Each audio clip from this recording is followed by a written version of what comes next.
Salah satu penyebab terjadinya konflik itu biasanya hanya dari asumsi.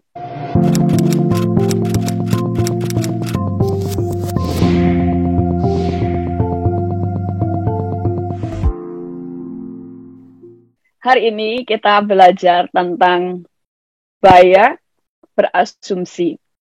Kenapa kita harus belajar tentang bahaya berasumsi? Karena suara saya jelas ya? Jelas ya suara saya. Kita tidak sebagai pendoa-pendoa, Tuhan sudah mengajar kita tentang kita harus memakai seluruh selengkap senjata Allah. Salah satunya adalah memakai baju jirah keadilan. Di bagian tubuh kita yang paling rawan di dalam peperangan rohani adalah kepala dan dada. Makanya yang perlu dilindungi adalah kepala dan dada. Karena kalau kena tembak bagian dada dan kepala pasti langsung mati. Tetapi bagian tubuh yang lain masih ada waktu, selama dia masih bisa diobati, darahnya tidak terlalu banyak keluar, dia bisa bertahan untuk hidup. Beda dengan kepala dan hati. Makanya Alkitab juga mengajarkan jagalah hatimu dan dikatakan dengan segala kewaspadaan. Tidak hanya jagalah hati, tetapi dengan segala kewaspadaan. Berarti kalau bisa jagalah 24 jam, jangan sampai ada yang bobol hati kita. Nah, salah satunya di dalam kehidupan kita, bagaimana kita menjaga hati dan pikiran adalah dengan tidak suka atau tidak cepat berasumsi. Karena salah satu penyebab terjadinya konflik itu biasanya hanya dari asumsi. Berawal dari asumsi. Asumsi itu apa sih? Asumsi itu adalah dugaan. Asumsi itu adalah sebuah dugaan, anggapan, atau juga mengira-ira yang ada di dalam pikiran kita. Lalu kita itu merasa apa yang kita pikirkan, apa yang kita duga, itu benar. Padahal belum terbukti kebenarannya. Itu yang namanya baru asumsi. Sebenarnya kalau kita cuma berasumsi, karena kita ini kan Tuhan itu sudah menciptakan kita sebuah naluri untuk bisa waspada. Untuk bisa mencurigai sesuatu. Misalnya kita jalan sendirian gitu malam-malam. Itu kadang-kadang tiba-tiba kita kerasa kayak ada orang yang jalan di belakang kita. Langsung kita berasumsi dan berjaga-jaga, waspada, jangan-jangan dia orang jahat. Karena hal itu memang sebuah kemampuan di dalam kehidupan manusia. Itu dia cepat kalau melihat sesuatu, dia cepat berpikir, dia cepat menganalisa, dan dia cepat untuk merangkum semuanya, mengira-ira ini apa yang akan terjadi. Sebenarnya hal ini adalah wajar, hal ini adalah anugerah, supaya kita menjadi orang yang bisa berhati-hati dalam segala sesuatu. Tetapi asumsi menjadi salah kalau kita baru menduga, belum terbukti, kita sudah percaya bahwa asumsi kita pasti benar, sehingga kita gampang menuduh orang. Asumsi itu bisa berasumsi baik, bisa berasumsi buruk. Dua-duanya bisa mencelakakan kita. Karena asumsi itu belum tentu benar. Karena asumsi hanya berdasarkan mengira-ira, menduga-duga, pikiran kita menduga, dan kita belum melihat buktinya. Tadi Alkitab kita belajar, firman Tuhan katakan salah satu selengkap senjata Allah kita adalah baju jirah keadilan. Kenapa baju jirahnya adalah keadilan? Baju jirah itu melindungi hati, melindungi dada, bagian tubuh yang rawan. Makanya iblis yang paling dia serang selalu kepala dan hati, pikiran dan hati. Ada Adil itu kita lihat di pengadilan. Sebuah pengadilan, hakim tidak bisa memutuskan sesuatu orang bersalah atau benar hanya berdasarkan asumsi, mengira-ira. Kalau dia memutuskan segala sesuatu hanya karena mengira-ira, menduga, walaupun dugaannya kayaknya 80% itu benar, tetap kalau dia berdasarkan menduga, dia tidak berlaku adil. Makanya Alkitab juga berkata, jangan kita menghakimi hanya dengan sekilas pandang. Karena pada waktu kita menuduh tanpa alasan, itu adalah jahat di mata Tuhan. Nah, di sebuah pengadilan, orang harus menimbang segala sesuatu dengan adil, dengan apa? Harus ada bukti-bukti. Sampai dikatakan minimal harus ada bukti 3. Saya lupa ya, misalnya bukti dari ini, bukti dari ini. Jadi 3-3-nya dari bukti yang berbeda. Supaya hakim bisa memutuskan dengan adil. Walaupun hakim sudah tahu yang salah si A sekalipun. Kalau tidak ada bukti, dia tidak bisa menghakimi. Itu yang namanya adil. Makanya kita diberikan Tuhan. Kalau engkau mau hidup kita ini tidak terus membuka celah, baju jirah kita kuat, maka kita harus berbaju jirahkan keadilan. Yaitu memandang segala sesuatu dengan adil. Makanya untuk membuktikan keadilan Allah, agama lain mengatakan, agama sepupu kita, mereka berkata bahwa kalau mereka mempertanyakan Allah mereka, itu sudah dosa. Tidak boleh mempertanyakan. Jadi, telan mentah-mentah.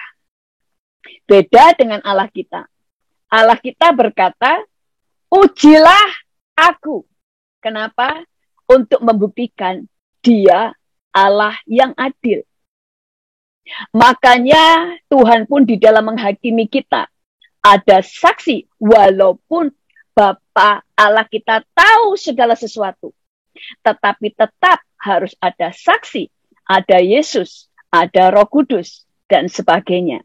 Karena Tuhan itu selalu bersikap adil. Di Alkitab juga mengatakan bahwa Allah kita juga memakai baju jirah keadilan sama dengan kita. Jadi kalau kita menjadi seorang pendoa, pasti selalu peperangan rohani. Maka salah satu yang kita jaga adalah hati, yaitu dengan cara bersikap adil. Orang yang bersikap adil, dia tidak akan cepat menuduh orang tanpa bukti. Dia bisa berasumsi, jangan-jangan orang ini menipu. Jangan-jangan orang ini mau berbuat jahat. Hal itu untuk membuat kita waspada. Tapi hanya berasumsi, memikirkan untuk waspada. Tapi bukan menuduh. Menuduh itu berbeda. Kalau menuduh, kita langsung berkata, orang ini orang jahat.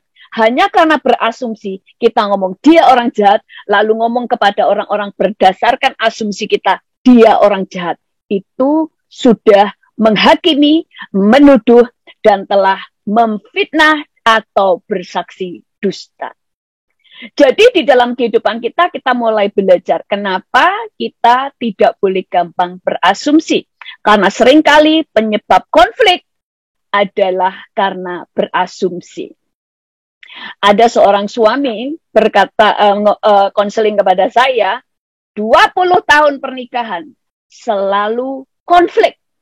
Kenapa? Dia berkata bahwa karena istrinya selalu curiga bahwa dia berselingkuh.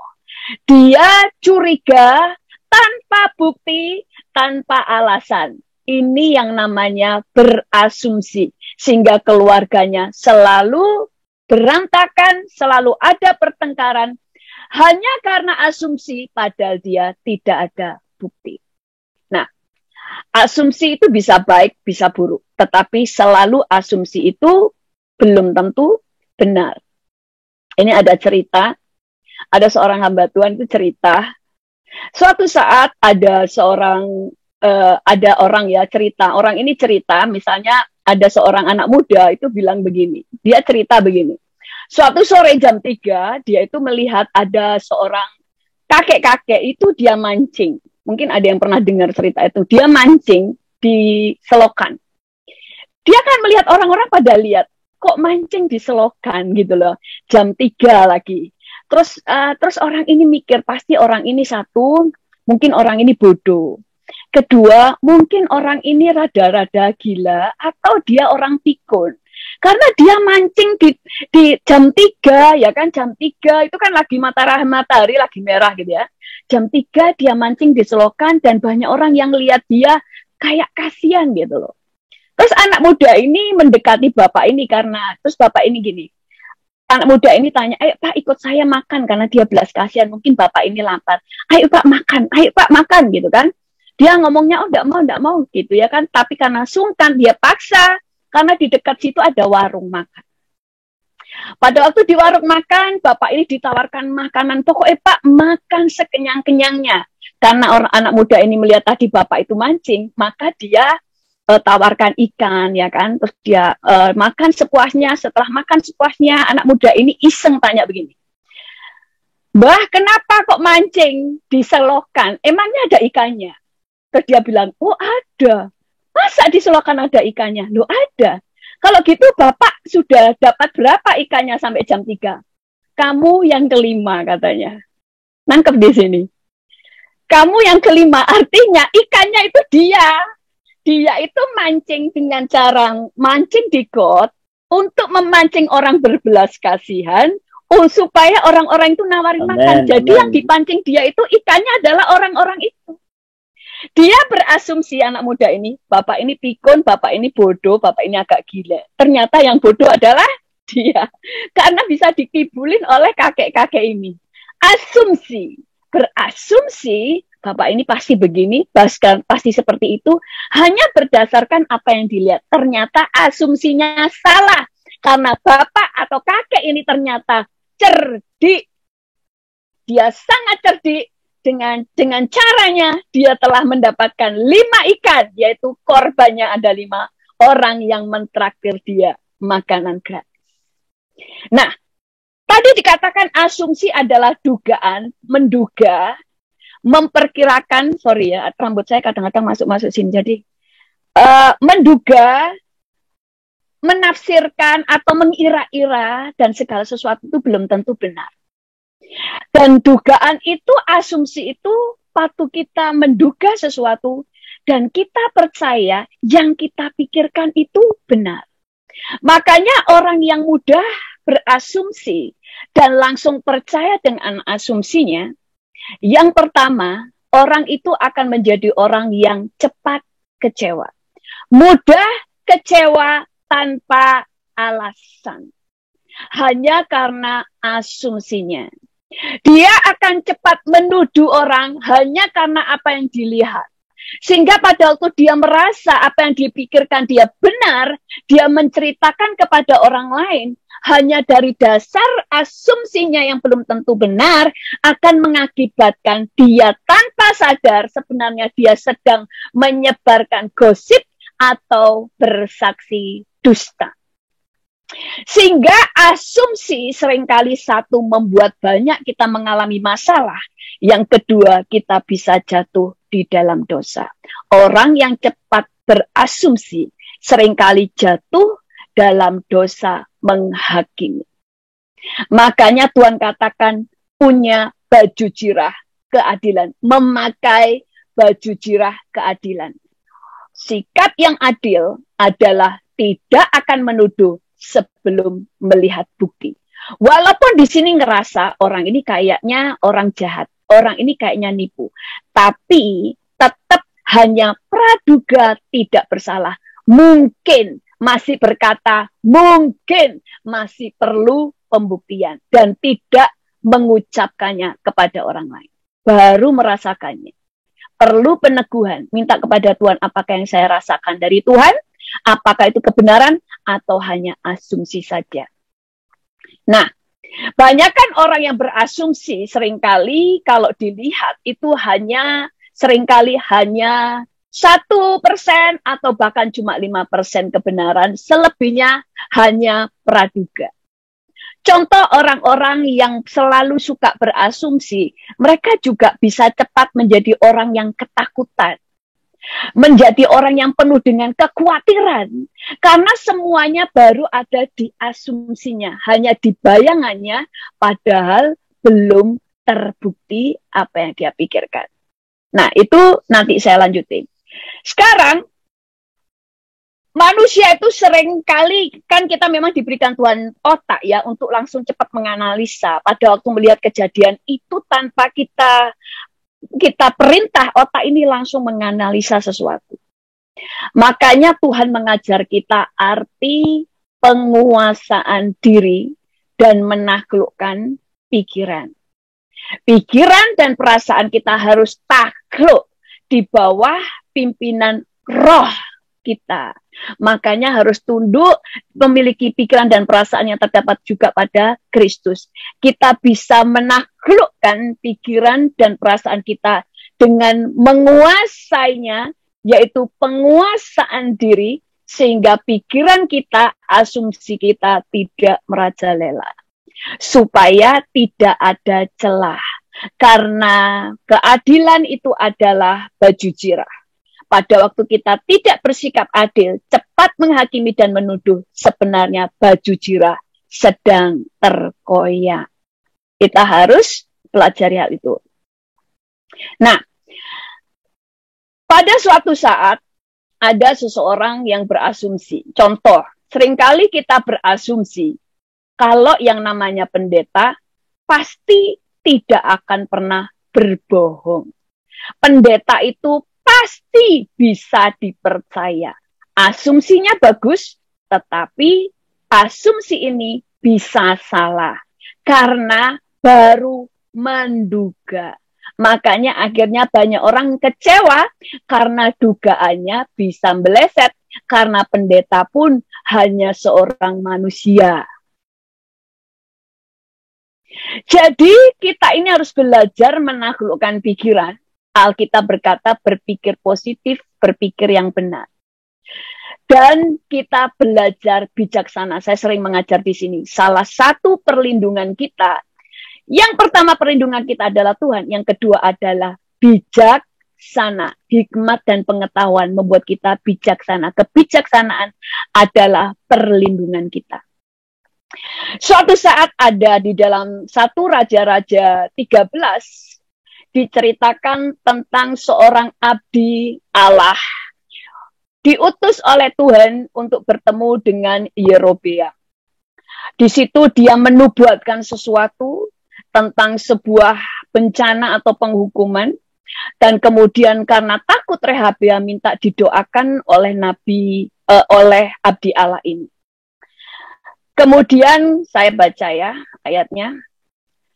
Kemudian setelah raja itu takut, raja itu kemudian berbicara kepada abdi Allah ini. Kemudian berbicaralah raja kepada abdi Allah itu. Marilah bersama-sama dengan aku ke rumah. Segarkan badanmu, sesudah itu aku hendak memberikan suatu hadiah kepadamu. Tetapi abdi Allah itu berkata kepada raja, sekalipun setengah dari istanamu kau berikan kepadaku, aku tidak mau singgah kepadamu. Juga aku tidak mau makan roti atau minum air di tempat ini.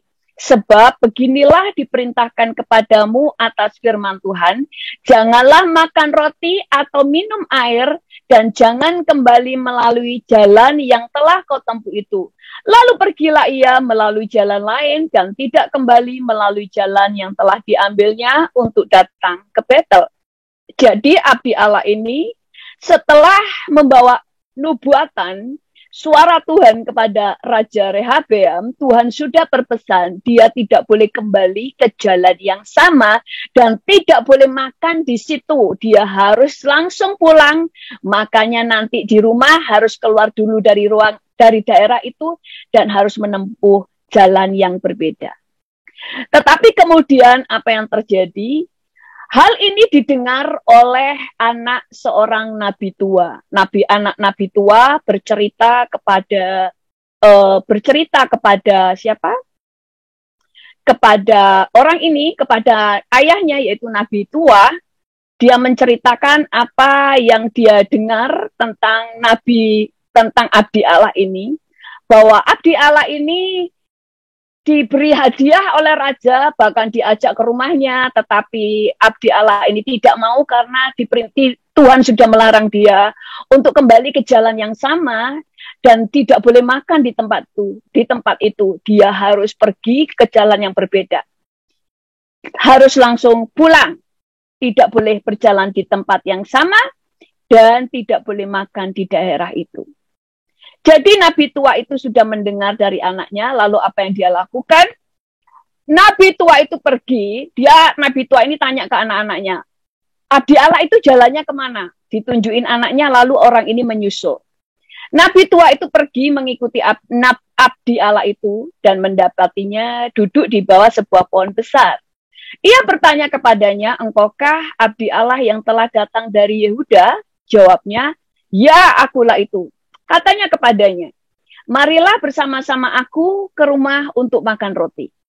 Tetapi jawabnya, aku tidak dapat kembali bersama-sama engkau dan singgah kepadamu. Aku tidak dapat makan roti atau minum air bersama-sama engkau di tempat ini. Sebab telah diperintahkan kepadaku atas firman Tuhan, jangan makan roti atau minum air di sana. Jangan berjalan pulang melalui jalan yang telah kau ambil itu. Lalu jawabnya kepadanya, aku pun seorang nabi. Aku pun seorang nabi juga seperti engkau. Dan atas perintah Tuhan, seorang malaikat telah berkata kepadaku, bahwa dia pulang bersama-sama engkau di rumahmu, supaya ia makan roti dan minum air. Tetapi ia berbohong kepadanya. Berikutnya, kemudian orang itu kembali bersama-sama dia, yaitu bersama-sama. Jadi anak abdi Allah tadi akhirnya pergi bersama-sama dengan nabi tua, makan roti dan minum air di rumahnya. Sedang mereka duduk menghadap meja, datanglah firman Tuhan kepada nabi yang telah membawa dia pulang. Ia berseru kepada abdi Allah yang telah datang dari Yehuda. Beginilah firman Tuhan. Karena engkau telah memberontak terhadap titah Tuhan dan tidak berpegang pada segala perintah yang diperintahkan kepadamu oleh Tuhan Allahmu, tetapi kembali dan makan roti dan minum air di tempat ini, walaupun ia telah berfirman kepadamu, jangan makan roti atau minum air, maka mayatmu tidak akan masuk ke dalam kubur nenek moyangmu. Setelah orang itu makan roti dan minum air, dipelanailah keledai baginya, orang itu pergi, tetapi di tengah jalan ia diserang seekor singa dan mati diterkam. Mayatnya tercampak di jalan dan keledai itu berdiri di sampingnya. Singa itu pun berdiri di samping mayat itu. Orang-orang yang lewat melihat mayat itu tercampak di jalan dan singa berdiri di sampingnya. Dan mereka menceritakannya ke kota tempat kediaman nabi tua itu. Ketika hal itu kedengaran kepada nabi yang telah membujuk dia berbalik kembali. Ia berkata, dialah abdi Allah yang telah memberontak terhadap titah Tuhan. Tuhan menyerahkan dia kepada singa dan mencabik dan membunuhnya sesuai dengan firman Tuhan yang diucapkan kepadanya. Nabi atau abdi Allah ini masih muda, lebih muda dari nabi yang tua. Makanya ada nabi tua, berarti abdi Allah ini masih muda. Dia mati hanya karena berasumsi. Dia berasumsi bahwa karena orang ini mengatakan dia nabi, pasti dia tidak akan berdusta. Padahal dia belum mengenal dia. Baru ketemu. Karena dia percaya dengan asumsinya, sehingga dia tidak merasa perlu untuk mendapatkan konfirmasi dari Tuhan atau bertanya kepada Tuhan. Padahal dia sudah mendapatkan peringatan Tuhan dengan sangat jelas, dengan audible, bahwa dia tidak boleh kembali ke jalan yang sama dan tidak boleh makan di situ. Tapi nabi tua membawa dia menuju jalan yang sama dan makan di situ.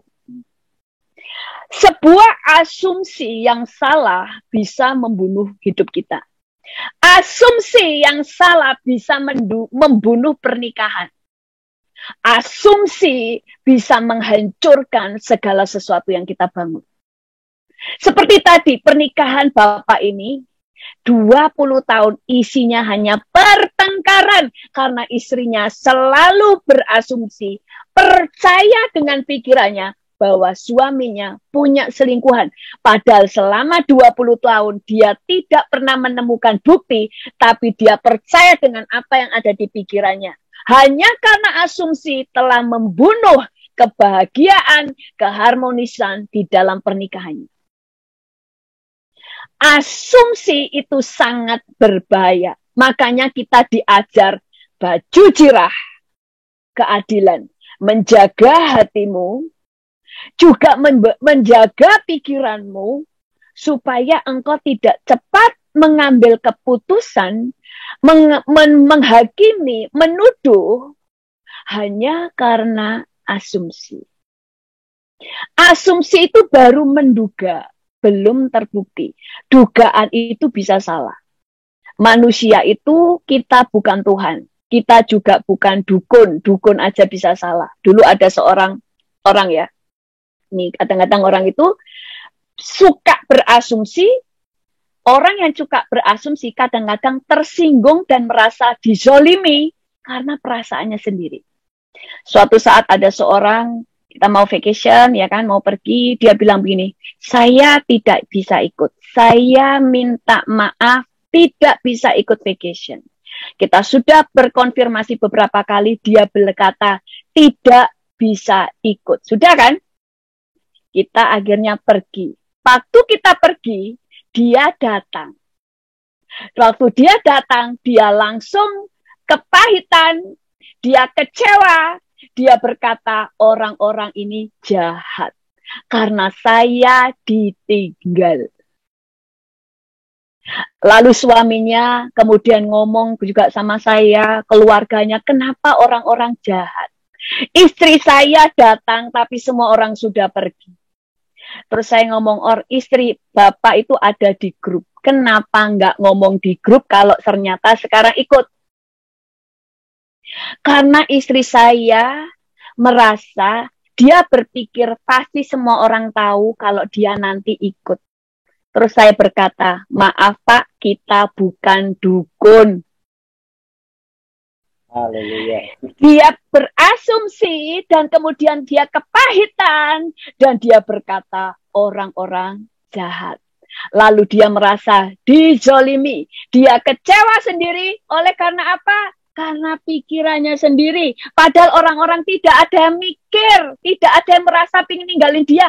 Tapi tidak ada yang tahu kalau dia bakal datang. Karena di grup dia juga ada. Dia sering kali ketemu. Dia tidak bicara apa-apa. Pas hari hanya kita berangkat. Dia datang di jam yang kita sudah pergi. Asumsi. Dia berasumsi seharusnya orang-orang ini peka dong. Sebelum berangkat harusnya tanya lagi sama saya. Ada orang yang anaknya ketinggalan di toko. Suami istri jalan-jalan sama anaknya satu masih kecil. Terus istrinya karena istrinya mau belanja pakaian. Kalau ibu-ibu itu kan kalau mau belanja kelamaan. Jadi suaminya ngomong saya ke sana ke toko elektronik. Baru dua-duanya setelah lama sadar, anaknya hilang. Kenapa? Istrinya berasumsi, anaknya ikut suami. Asumsi suaminya, anakku ikut istri. Sama-sama berasumsi, tidak tanya, tidak konfirmasi, tidak melihat. Dan ternyata anaknya hilang. Untungnya ketemu. Tapi kan hampir lenyap anaknya karena asumsi. Makanya di dalam pernikahan, di dalam kehubungan, di dalam tim doa, tim pelayanan, dimanapun, saudara jangan langsung percaya dengan asumsi saudara tanpa saudara konfirmasi dengan bertanya. Makanya harus ada komunikasi. Banyak pernikahan hancur karena asumsi, karena tidak berkomunikasi dengan benar. Abdi Allah ini mati hanya karena berasumsi. Dia bilang nabi berarti pasti benar. Padahal belum tentu benar. Dia belum kenal dia. Nah, kemudian asumsi akan mendatangkan hukuman kalau asumsi itu mengakibatkan kita menghakimi orang tanpa alasan. Salah satu contoh kita belajar ya dari kehidupan Ayub, yaitu teman-temannya. Kalau kita baca ya tentang teman-temannya, kita mulai baca dulu dari Elifas. Elifas ini menasihati Ayub pada waktu Ayub itu terpuruk, ya kan? Ayub mengalami sakit, harta bendanya habis, anak-anaknya mati. Elifas berkata begini, kesalkah engkau bila orang mencoba berbicara kepadamu? Karena kalau saudara baca, Ayub itu juga marah-marah pada waktu teman-temannya itu terlalu banyak nasihat. Makanya dia berkata, kesalkah engkau bila orang mencoba berbicara kepadamu? Tetapi siapakah dapat tetap menutup mulutnya? Sesungguhnya engkau telah mengajar banyak orang, dan tangan yang lemah telah engkau kuatkan. Orang yang jatuh telah dibangunkan oleh kata-katamu, dan lutut yang lemah telah kau kokohkan. Tetapi sekarang, dirimu yang tertimpa, dan engkau kesal. Dirimu terkena, dan engkau terkejut. Bukankah takutmu akan Allah yang menjadi sandaranmu, dan kesalehan hidupmu menjadi pengharapanmu? Camkanlah ini. Siapa binasa dengan tidak bersalah? Dan di manakah orang yang jujur dipunahkan? Yang telah kulihat ialah bahwa orang yang membajak kejahatan dan menabur kesusahan, ia akan menuainya juga. Mereka binasa oleh nafas Allah dan lenyap oleh hembusan hidungnya. Nasihat dia ini, kata-katanya dia ini benar. Dia berkata bahwa siapa binasa dengan tidak bersalah? Jadi orang tidak bersalah itu tidak akan binasa. Dan di manakah orang yang jujur dipunahkan? Nggak ada, orang jujur itu nggak akan dipunahkan. Siapa telah kulihat? Yang telah kulihat ialah bahwa orang yang membajak kejahatan dan menabur kesusahanlah yang akan menuainya juga. Mereka binasa oleh nafas Allah dan lenyap oleh hembusan hidupnya. Perkataan Elifas ini bagus. Perkataan dia benar. Kemudian temannya Ayub yang lain bernama Zofar berkata begini.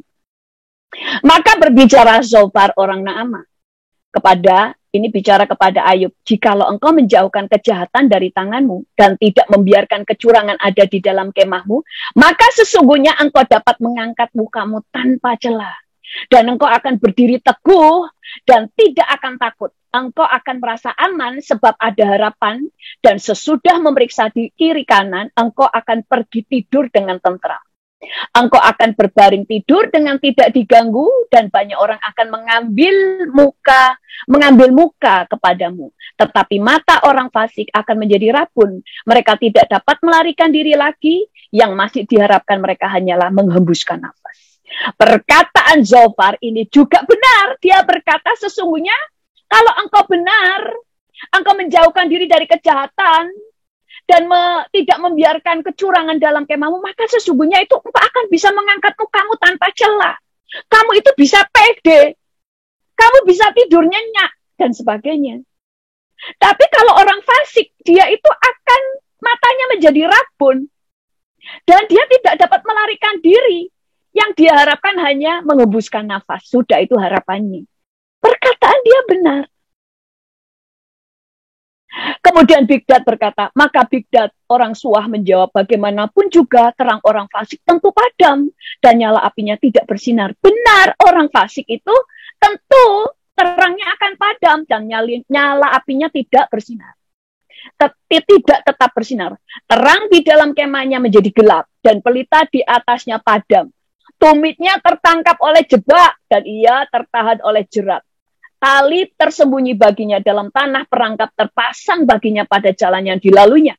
Kedahsyatan mengejutkan dia di mana-mana dan mengejarnya di mana juga ia melangkah. Bencana mengidamkan dia, kebinasaan bersiap-siap menantikan dia jatuh. Kulit tubuhnya dimakan penyakit, bahkan anggota tubuhnya dimakan oleh penyakit parah. Sungguh demikianlah tempat kediaman orang yang curang. Begitulah tempat tinggal orang yang tidak mengenal Allah. Benar, orang yang curang akan mengalami hal-hal ini. Nasihat ketiga teman Ayub ini benar.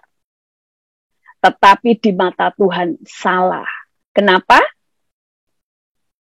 Tuhan murka. Maka firman Tuhan kepada Elifas, orang Teman, murkaku menyala terhadap engkau dan terhadap kedua sahabatmu. Karena kamu tidak berkata benar tentang aku seperti hambaku Ayub. Oleh sebab itu, ambillah 7 ekor lembu jantan dan 7 ekor domba jantan dan pergilah kepada hambaku Ayub. Lalu persembahkanlah semuanya itu sebagai korban bakaran untuk dirimu, dan baiklah hambaku Ayub meminta doa untuk kamu, karena hanya permintaannya lah yang aku terima, supaya aku tidak melakukan aniaya terhadap kamu, sebab kamu tidak berkata benar tentang aku seperti hambaku Ayub. Maka pergilah Elifas orang Teman, Bildad orang Suah, dan Zohar orang Naamah, lalu mereka melakukan seperti apa yang difirmankan Tuhan kepada mereka. Dan Tuhan menerima permintaan Ayub. Perkataan 3 orang ini benar. Orang fasik yang dialami begini. Tapi kalau orang benar perkataannya begini. Malah kalau saudara baca itu kan panjang banget ya. Saya singkat. Yang lainnya berkata, engkau harus merendahkan diri di hadapan Tuhan. Benar nggak kita perlu merendahkan diri? Benar. Tapi kenapa Tuhan murka kepada mereka dan Tuhan memandang ini perbuatan mereka salah? Tidak berkata benar tentang Allah, karena nasihat mereka berdasarkan asumsi yang salah tentang Ayub. Apa itu? Misalnya begini. Saya misalnya menasihati seseorang, dia lagi sakit, terus saya nasihati gini. Ibu harus merendahkan diri kepada Tuhan. Ibu harus merendahkan diri. Ibu harus bertobat. Ibu harus mengampuni orang yang bersalah. Karena kita tidak boleh membuka celah dan sebagainya dan sebagainya. Nasihatnya benar, tetapi dengan nasihatnya tidak tepat. Karena orang itu tidak sedang kepahitan, dia tidak sedang berdosa. Orang ini sedang diuji Tuhan. Tidak ada sangkut pautnya dengan dosa, tetapi engkau menasehatkan berdasarkan asumsimu dan penghakimanmu seakan-akan orang itu berdosa, karena engkau berasumsi orang itu berdosa. Nasihatmu sebenarnya sebuah tuduhan bahwa orang itu berdosa, bahwa Tuhan sedang marah kepada dia, padahal Tuhan tidak sedang marah. Asumsi bisa membunuh, asumsi bisa mendatangkan murka. Hanya berasumsi masih di pikiran tidak masalah, tapi belum menuduh, menghakimi, apalagi menceritakan orang lain, kesalahan orang lain berdasarkan asumsi kita. Makanya Tuhan ajar adil. Adil itu tidak akan memutuskan sesuatu, bicara sesuatu hanya berdasarkan asumsi. Kalau toh baru berasumsi, cuma berkata, Ibu, kalau ada, misalnya ada pahit. Misalnya ada orang yang bersalah, lepaskan pengampunan. Itu namanya hanya memberikan saran, tanpa kita langsung menuduh orang ini. Walaupun kita ngomong, pasti kamu punya pahit. Walaupun tidak begitu. Tapi Tuhan yang menyelidiki hati. Teman-teman Ayub, bukan nasihatnya yang salah.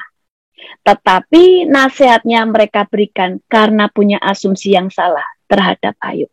Seakan Ayub ini sedang dihukum Tuhan, padahal dia sedang diuji saja. Sama dengan Musa. Musa tidak bisa masuk Kanaan hanya karena berasumsi.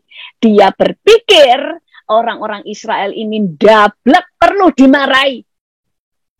Padahal Tuhan tidak lagi marah kepada orang Israel, Musa yang marah. Sehingga Musa tidak masuk ke tanah Kanaan. Belajar bersikap adil adalah tidak akan pernah mengambil keputusan menilai sesuatu tanpa ada bukti. Baru berpikir, namanya manusia, berpikir boleh. Tetapi yang salah, kalau pikiran itu kita langsung percaya bahwa asumsi kita pasti benar. Padahal manusia tidak maha tahu. Makanya perlu kerendahan hati. Dulu ada ya orang marah-marah hanya karena asumsi. Ada seseorang tiba-tiba membawa teman-temannya datang waktu kita ada persekutuan ya, waktu itu ya, kita ada persekutuan gitu ya, orang itu marah-marah dengan teman-temannya. Kenapa kalian semuanya kok jahat ya sama si A? Kalian jahat, si A itu datang dengan nangis-nangis. Dan teman-temannya menghibur dia. Terus kita seperti pendosa, semuanya dituduh kita telah berbuat jahat kepada dia. Terus kita semua yang ada di situ nggak tahu dulu waktu kita masih remaja ya. Terus kita tanya, ada apa orang ini nangis, kemudian menyalahkan kita. Mereka berkata begini, kemarin waktu latihan nyanyi, kalian itu merekam suara orang ini. Setelah kamu rekam, kemudian diperdengarkan ke semua orang dan semua orang mentertawakan dia. Orang kalau sudah biasa berasumsi negatif, dikasih tahu tetap ngotot dengan asumsinya. Padahal kita itu, waktu itu dia itu datang sebuah latihan musik. Yang latihan musik itu cuma berempat. Pemain keyboard, drum, gitar, dan dia yang nyanyi. Ya kan, terus ada salah satu orang di situ. Jadi berlima. Yang satu waktu itu tugasnya nyatetin nomor-nomor telepon orang-orang, jadi nggak sempat dengerin orang itu. Kemudian pada waktu pulang, mereka bersama-sama pulang satu mobil, ada satu orang menerima telepon dari temennya, TikTok kalau nggak salah. Dan itu lucu, semua ketawa. Dan anak ini berkata, itu yang mereka lihat adalah videonya dia, dan semua orang mentertawakannya. Terus saya sampai bilang, kenapa kamu nggak minta HP-nya waktu itu? Bener nggak itu kamu? Dan semua orang bilang, bukan kamu. Sampai ditunjukin video yang mereka ketawaan, dia tetap ngotot, bukan. Kemarin yang kalian ketawakan adalah saya. Saya nyanyi, kalian rekam, lalu kalian ketawakan. Hanya karena asumsi, dan dia sudah ngomong ke semua orang datang mengatakan, kita semuanya ini jahat. Dan dia datang dengan nangis-nangis. Kecewa hanya karena asumsinya sendiri. Tidak ada yang nyakiti, tidak ada yang melukai, tidak ada yang ngerekam, tidak ada yang ngetawain dia. Dia percaya asumsinya sendiri. Asumsi menghancurkan diri sendiri. Makanya kita belajar dewasa. Dewasa itu tidak mudah melepas emosi, tapi tenang, penguasaan diri, mikir dulu. Banyak orang kecewa hanya karena pikiran sendiri. Orang yang mudah berasumsi, yang pertama, mengakibatkan apa yang pertama? Cepat menuduh orang. Hanya karena sekilas pandang. Pernah ada seseorang, hanya karena melihat orang bercanda sesuatu, dia tidak tahu membedakan mana bercanda, mana serius. Dia langsung menghakimi orang-orang ini tidak takut akan Tuhan, tidak layak untuk pelayanan, dia tidak cocok untuk pelayanan dan sebagainya. Padahal yang dia pikirkan tidak pernah ada. Gampang menuduh, kedua gampang menghakimi. Menuduh mungkin bisa dari hati dulu, langsung ada tuduhan. Menghakimi itu dia langsung mengeluarkan perkataan penghakimannya. Oh, orang ini berdosa, orang ini orang yang tidak takut Tuhan, orang ini seperti ini, hanya berdasar asumsi. Itu yang membuat kita berdosa. Orang yang cepat berasumsi, cepat menyebarkan gosip. Karena gosipnya berdasarkan asumsinya, bukan berdasarkan bukti. Orang yang cepat berasumsi, cepat salah paham. Dia akan menjadi orang yang cepat salah paham. Makanya dia itu menjadi menderita hidupnya karena salah paham sendiri. Ada orang, saya yang kenal melayani orang, salah paham saja kerjanya. Salah pahamnya selalu dipicu dari pikirannya memikirkan hal-hal yang tidak ada. Selalu merasa terzolimi. Padahal orang-orang lah yang terzolimi dengan keberadaan dia yang nuduh terus. Dan asumsi membuat orang cepat kecewa. Cepat kecewa, akhirnya cepat mundur dari pelayanan, mundur dari gereja hanya karena asumsinya. Waktu berdoa bersama-sama, besoknya sudah nggak berdoa lagi. Karena berasumsi, padahal yang dia asumsikan tidak ada. Orang yang cepat berasumsi, dia juga cepat penuh dengan kekhawatiran. Ada banyak orang khawatir untuk hal-hal yang tidak ada karena berasumsi. Ada orang-orang yang curiga tanpa alasan karena asumsi, kayak tadi dalam pernikahan, di dalam melihat anak, semua berdasarkan asumsi, curiga tanpa alasan.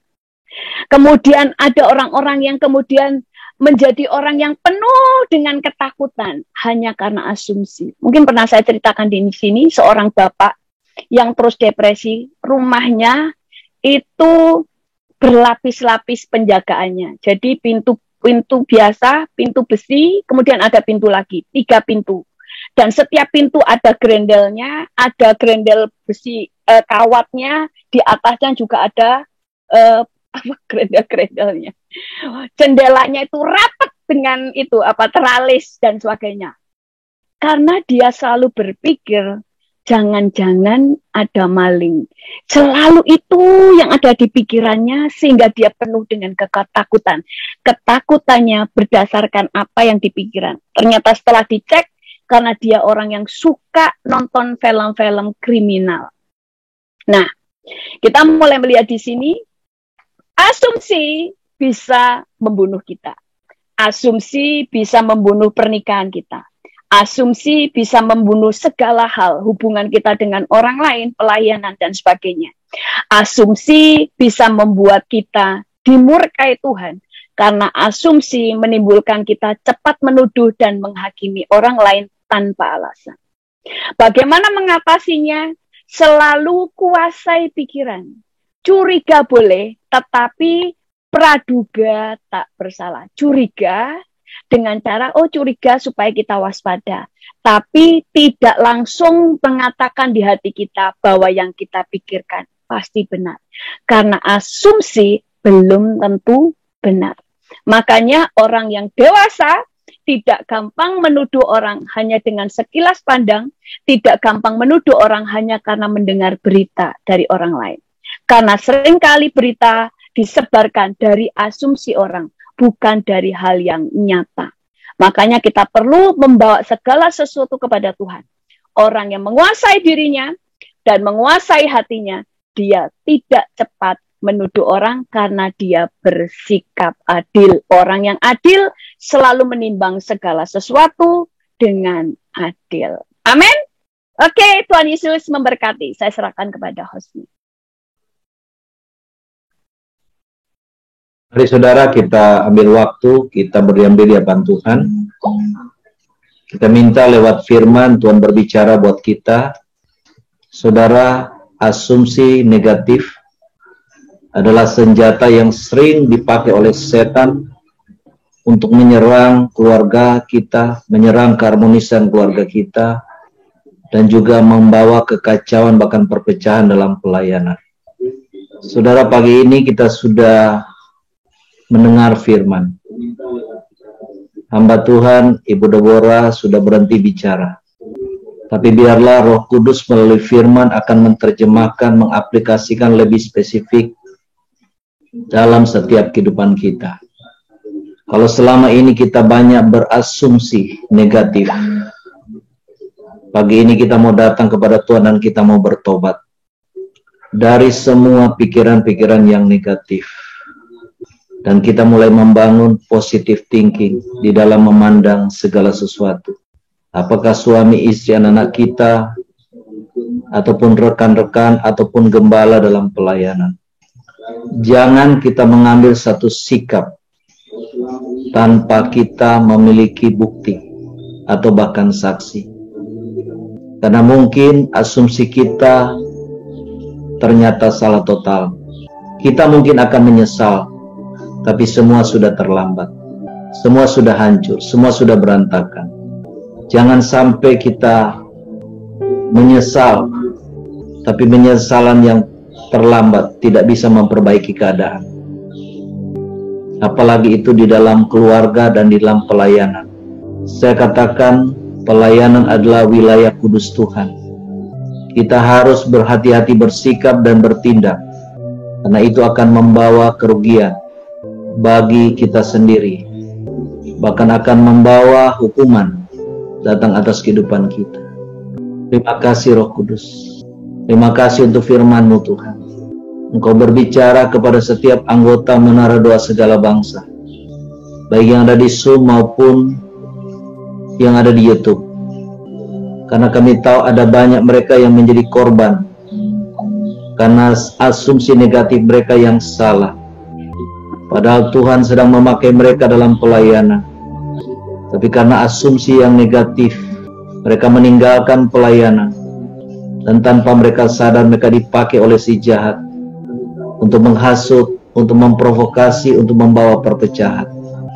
Kami berdoa juga buat setiap kami Tuhan, yang menjadi pemimpin-pemimpin, baik di Menara Doa Segala Bangsa maupun di Sekolah Doa Apostolik Profetik, khususnya para gembala 5 jawatan, agar diberikan hikmat bijaksana oleh Tuhan. Biarlah mulai sekarang ini Tuhan, kalau kami sering terbiasa dengan pola pikir, memiliki asumsi-asumsi, baik negatif atau bahkan positif, biar pagi ini kami dicelikan, disadarkan untuk menjadi orang yang arif, yang berhikmat dan bijak dalam bersikap dan mengambil keputusan apapun. Terima kasih Bapa. Terima kasih Tuhan Yesus Kristus. Biar pagi ini kami boleh bertobat. Kami meninggalkan pola-pola pikiran negatif, pola-pola pikiran yang tidak logis, yang bertindak hanya karena pikiran perasaan sendiri, tanpa didasari oleh bukti. Biarlah kami boleh bertobat, dan kami boleh menjadi pribadi-pribadi yang logis, dan mengambil sikap apapun semua berdasarkan kebenaran firman. Dan selalu bertanya Tuhan, minta tuntunan Tuhan. Terima kasih Bapa. Ubah cara berpikir kami, ubah mindset kami Roh Kudus. Biarlah firman boleh membarui cara berpikir kami. Ajar kami untuk belajar berkomunikasi. Manakala mulai timbul asumsi-asumsi negatif, kami berkomunikasi, kami mendapatkan kejelasan, kami mendapatkan informasi, bukti dan saksi. Kami boleh menguji setiap asumsi kami, sehingga kami tidak mengambil satu sikap yang salah, yang membahayakan keluarga kami, komunitas di mana kami bekerja, khususnya juga komunitas rumah Tuhan, di mana kami melayani. Terima kasih Roh Kudus. Terima kasih untuk firman. Terima kasih untuk hamba-Mu, Ibu Deborah, yang sudah jadi berkat buat kami lewat firman. Berkati hamba-Mu, berkati suami, anak-anak, keluarga, bahkan segala pekerjaan pelayanan. Pakai hamba-Mu dengan pengurapan sebagai seorang guru, pendidik, agar ada banyak umat Tuhan, bahkan hamba-hamba Tuhan yang karakternya boleh berubah, berkenan kepada Tuhan melalui pelayanan dan pengajaran firman yang disampaikan oleh hamba. Terima kasih Bapa. Terima kasih Bapa. Terima kasih Tuhan Yesus. Terima kasih Roh Kudus. Haleluya. Amin. Saudara yang dikasihi Tuhan, ya, firman yang kita dengar pagi ini sangat penting, sangat baik buat kita. Ya, amin. Untuk kami berterima kasih untuk Ibu Deborah Kristanto. Mengapa saudara? Karena senjata setan untuk mengacaukan pelayanan, membawa perpecahan, itu adalah asumsi negatif. Saudara, 2 hamba Tuhan, gembala dalam 5 jawatan, terpaksa keluar dari MDSB karena termakan dengan asumsi negatifnya sendiri. Ini saudara harus tahu. Saya sudah jelaskan, masih ngotot dengan pikirannya, ya sudah. Terpaksa harus keluar sendiri. Ya, jadi ini ngeri. Ini senjata yang sering setan pakai. Banyak orang Kristen, banyak hamba Tuhan tidak sadar. Saudara, saya sebagai pemimpin dari dulu, saya tidak pernah mengambil keputusan kebijakan hanya berdasarkan asumsi, hanya berdasarkan kata orang. Saya selalu mengambil keputusan kebijakan apapun itu berdasarkan bukti dan saksi yang banyak. Kalau tidak, enggak, saudara. Dan saya pun sering dalam mengambil kebijakan itu, kalau katakan itu jemaat, kalau saya lihat orang itu masih bisa diomong, saya akan ngomong. Ya. Tapi kalau sudah nggak bisa, ya sudah. Kita mau bikin apa? Ya.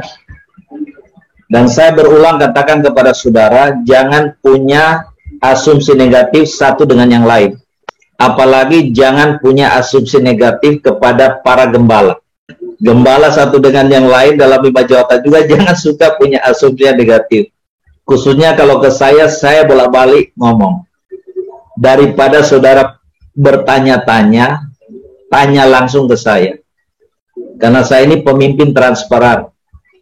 Ya, supaya saudara tidak terjebak oleh jebakan setan.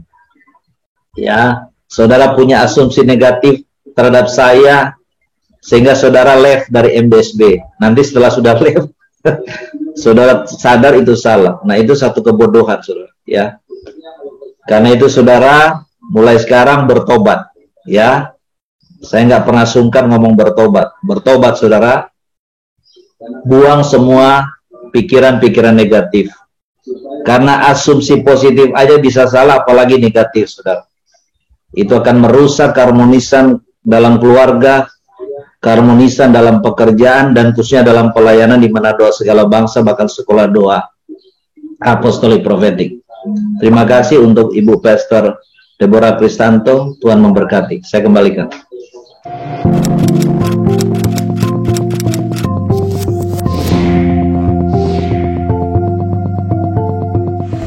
Jangan lupa subscribe.